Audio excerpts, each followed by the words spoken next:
आज हम husband and wife के रिश्ते पे बात करेंगे कि ये कितना खूबसूरत रिश्ता है। ये खूबसूरत होने के साथ साथ ना ये बहुत नाजुक रिश्ता भी है। इतना नाजुक है जैसे कच्चा धागा लगा लें, कच्चे धागे की तरह ना, जैसे कच्चा धागा टूट जाता है तो वैसे ये रिश्ता भी टूट सकता है, उतना ही ये नाजुक रिश्ता है। अस्सलामुअलैकुम everyone, welcome to home maker Hafiza. कैसे हैं आप सब लोग? होपफुली के सब लोग ठीक होंगे। मैं भी अल्हम्दुलिल्लाह बिल्कुल ठीक हूँ। हमारी शादी की एनिवर्सरी है तो आज मैं उसी की तैयारी कर रही थी। घर पर ही हम खुद ही खाना बना के खुद ही थोड़ा सा एंजॉय करेंगे और थोड़ी सी पार्टी कर लेंगे अपनी ही। तो उसके साथ हम इसी टॉपिक पे आज हम शादी चाहे लव मैरिज हुई हो या अरेंज मैरिज, दोनों में एक दूसरे को समझने की बहुत जरूरत होती है। अगर आपकी लव मैरिज हुई है तो लव मैरिज में भी ऐसा नहीं है कि आपको बिल्कुल सब पता है। लव मैरिज में भी आप बिल्कुल साथ नहीं रहते थे, आप उस इंसान को बिल्कुल वैसे नहीं जानते। जो इंसान साथ रह के इंसान समझता है ना एक दूसरे को, वो वैसे नहीं समझ सकता। और अरेंज मैरिज में तो बहुत ज्यादा एक दूसरे को समझने की जरूरत होती है। एक दूसरे को जब तक हम समझेंगे नहीं, हमें एक दूसरे का बिल्कुल भी पता नहीं चलता। शादी को कामयाब बनाना सिर्फ एक औरत की ही जिम्मेदारी नहीं होती, बल्कि औरत के साथ साथ मर्द की भी जिम्मेदारी होती है। औरत और मर्द दोनों मिलकर जब वो इस शादी को चलाते हैं तो कामयाब होती है। दोनों की जिम्मेदारी है। जैसे कहते हैं कि ना, एक गाड़ी के दो पहिए, मियाँ बीवी को क्या कहा जाता है कि एक गाड़ी के दो पहिए हैं। तो इसी तरह ये दोनों पहिए जब बराबर चलते हैं तो फिर ही गाड़ी चलती है। इसी तरह ये शादी भी इसी तरह है कि हम जब दोनों बराबर एक दूसरे से चलेंगे ना, तो फिर ये हम अपनी शादी को भी कामयाब बना सकेंगे। लड़की और लड़का जब उन दोनों की न्यू शादी होती है तो जाहिर है वो एक नई लाइफ होती है। उसमें अभी उन दोनों ने एक दूसरे को समझना होता है। लड़की भी अभी बिल्कुल बच्ची होती है, शादी हो जाती है स्टडी के बाद, साथ ही फिर उसके ऊपर इतनी रिस्पॉन्सिबिलिटीज आ जाती हैं, हस्बैंड की, ससुराल की, वो सब चीजें जो एक साथ आती हैं उसे समझना पड़ता है सबको। तो उसे टाइम देना चाहिए, ना कि उसके ऊपर पहले फौरन ही बोझ डाल दें।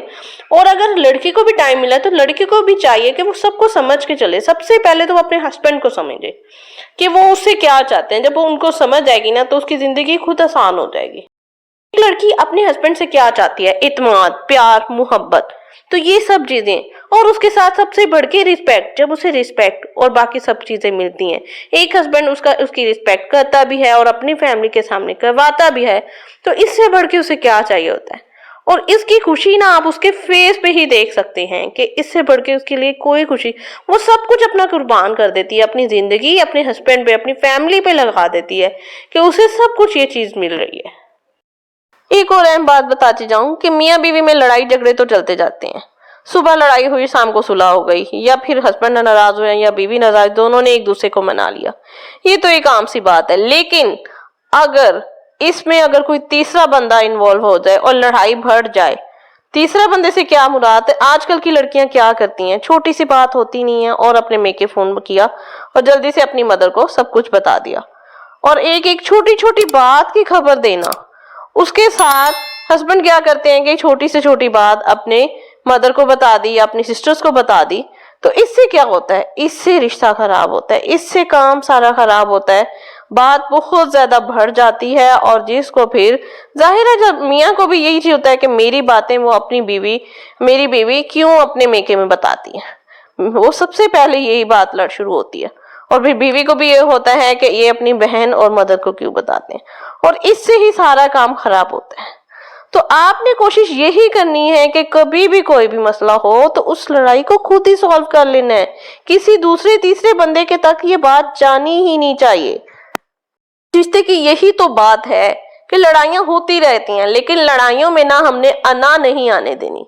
हम जितनी अना लेके आएंगे ना, इसमें अना के नाम की तो कोई चीज ही नहीं है। अना आएगी तो फिर वो रिश्ता कहाँ रहेगा? इस रिश्ते में अना नाम की कोई भी चीज नहीं है। ईगो आ जाती है तो बिल्कुल फिर रिश्ता एक नाम का रह जाता है। और इत्मीनान भी बहुत अहम चीज है। अगर आपके हस्बैंड ने कोई बात बताई है और आपको वो आगे किसी को बताने से मना की है, चाहे वो आपका मेका हो या ससुराल, तो वो आपने अपने हस्बैंड के राज को राज रखना है। इसी तरह हस्बैंड को भी अपनी बीवी की कोई भी बात है तो उसको राज रखना है। इसको कहते हैं इत्मीनान। जब हम एक दूसरे के ऊपर इत्मीनान, ट्रस्ट रखते हैं ना, तो वो रिश्ता और मजबूत होता है। बात पड़ी थी, मुझे बहुत अच्छी लगी कि जैसे एक कामयाब मर्द के पीछे एक औरत का हाथ होता है, इसी तरह ना एक हंसती मुस्कुराती औरत के पीछे ना एक मर्द का हाथ होता है। ایک مرد چاہے نا اپنی عورت کو حور بنا سکتا ہے. تو اور اللہ تعالیٰ نے یہ رشتہ واقعی اتنا پیارا ہے. یہ تو رشتہ جو بنتا ہے آسمانوں پہ بنتا ہے. جوڑے کہتے ہیں نا آسمانوں پہ بنتے ہیں کہ اللہ نے بنائے ہیں یہ جوڑے. جو آپ کے نصیب میں لکھ دیا گیا وہ آپ کا ہے, وہ اللہ نے بنایا ہے, وہ اللہ نے آپ کے لیے چن لیا ہے. تو اس کو کیسے آپ انکار کر سکتے ہیں؟ عورت مرد دونوں میں خامیاں خوبیاں سب کچھ ہوتی ہیں. تو ہمیں دونوں کو ایک دوسرے کی خامیوں اور خوبیوں کے ساتھ قبول کرنا چاہیے. اگر آپ کی عورت میں کوئی خامی ہے تو کوئی بات نہیں, اللہ تعالیٰ نے اس میں خوبیاں بھی تو دی ہوئی ہیں نا. آپ اس کی خامیوں کو چھوڑ کے اس کی خوبیاں دیکھیں. اگر اسی طرح کسی مرد میں کوئی خامی ہے تو آپ نے وہ خامیاں چھوڑ کے اس کی خوبیاں دیکھنی ہیں. تو یہ چیز ہے, ہم نے ایک دوسرے کو سمجھنا ہے, ایک دوسرے کی رسپیکٹ کرنی ہے, ایک دوسرے سے محبت کرنی ہے. پھر اس رشتے کو نا ہم خوبصورت بنا سکتے ہیں. کچھ عورتیں ایسی بھی دیکھی ہیں جو بالکل اپنے ہسبینڈ کی رسپیکٹ نہیں کرتی, اس سے تو طرح سے بات کرتی ہیں, اور اگر آگے سے کوئی بات ہو تو زبان درازی کرتی ہیں. زبان درازی مرد کو بالکل پسند نہیں ہے. تو اگر آپ ان کے ساتھ زبان درازی کرتی ہیں تو آپ ان کے دل سے بالکل نکلتی جاتی ہیں.